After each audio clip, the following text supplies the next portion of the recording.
ازيكم عاملين ايه؟ هتكلم معاكم النهارده عن اهمية عمليات التعقيم.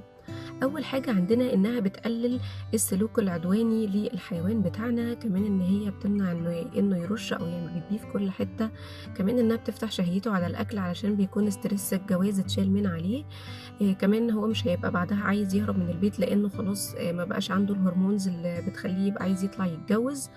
كمان إن هي بتقلل الأورام السرطانية أو الأورام بشكل عام، وصديد الرحم والتهاب الرحم والتهاب المثانة، التهاب البروستات، وكل حاجة خاصة بالجهاز التناسلي. طيب امتى أعقم أليفي؟ بنعقم أليفنا عنده عمر السنة. بنبدأ إن احنا نعقم سواء كلب أو قطة بيبقى عنده عمر السنة. ويا إما نجوز أليفنا يا إما نعقمه، وعند عمر بعد عمر ال5 سنين فيفضل إن أليفك تعقمه للوقاية من الأمراض اللي احنا قلنا عليها، فيفضل إنه بعد ال5 سنين نعقمه. كان معاكم دكتورة تقى، شكرا.